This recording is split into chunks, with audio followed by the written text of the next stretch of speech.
मिशनरियों और सूफी संतों के माध्यम से फैला। सूफी संतों ने विशेष रूप से अपनी तपस्या, संगीत और शिक्षाओं के माध्यम से धर्मांतरण में महत्वपूर्ण भूमिका निभाई, जिन्होंने आबादी के एक वर्ग को आकर्षित किया। तुर्की आक्रमणों ने भारत में एक नई सामाजिक व्यवस्था के उदय के साथ साथ एक नई सांस्कृतिक सम्मिश्रण का भी नेतृत्व किया।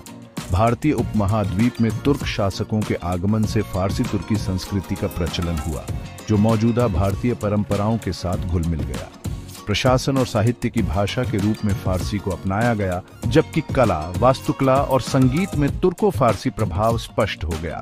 मस्जिदों, मकबरों और किलों जैसी इस्लामी स्थापत्य शैली अपनी मेहराबों, गुंबदों और जटिल नक्काशी के साथ भारतीय परिदृश्य का एक अभिन्न अंग बन गई।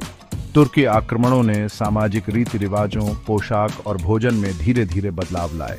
सलवार कमीज, कुर्ता और पगड़ी जैसे परिधानों ने भारतीय समाज में अपनी जगह बना ली, जबकि बिरयानी, कबाब और हलवा जैसे व्यंजन पाक परंपराओं का एक अभिन्न अंग बन गए। इसके अलावा तुर्की आक्रमणों का भारतीय समाज की सामाजिक संरचना पर महत्वपूर्ण प्रभाव पड़ा।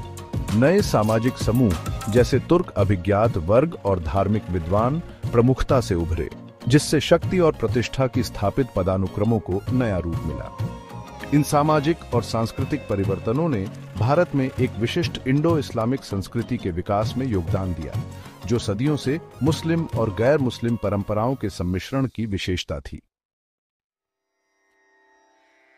सेक्शन 9, निष्कर्ष, परिवर्तन और निरंतरता की विरासत।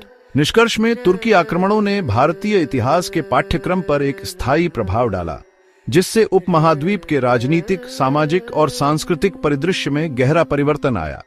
प्रारंभिक छापों से लेकर दिल्ली सल्तनत की स्थापना तक तुर्कों ने भारतीय समाज में अपनी उपस्थिति दर्ज कराई, जिससे इस क्षेत्र के इतिहास को मौलिक रूप से नया रूप दिया गया। तुर्की आक्रमणों का सबसे महत्वपूर्ण प्रभाव इस्लाम का प्रसार था, जो धीरे धीरे भारत में एक प्रमुख धर्म बन गया। मुस्लिम शासकों और विद्वानों के संरक्षण ने इस्लामी संस्कृति और प्रथाओं को बढ़ावा दिया, जिससे भारतीय समाज के धार्मिक ताने बाने को नया रूप मिला। इसके अलावा तुर्की आक्रमणों से एक नई सांस्कृतिक सम्मिश्रण का जन्म हुआ, क्योंकि तुर्को फारसी परंपराओं को मौजूदा भारतीय रीति रिवाजों में मिला दिया गया। कला, वास्तुकला, भाषा और साहित्य में तुर्की प्रभाव स्पष्ट हो गया, जिससे एक विशिष्ट इंडो इस्लामिक सांस्कृतिक पहचान का निर्माण हुआ। दिल्ली सल्तनत तुर्की शासन का एक प्रमाण ने 3 शताब्दियों तक भारत के एक महत्वपूर्ण हिस्से पर शासन किया, जिससे प्रशासन, राजस्व संग्रह और सैन्य संगठन में महत्वपूर्ण योगदान मिला।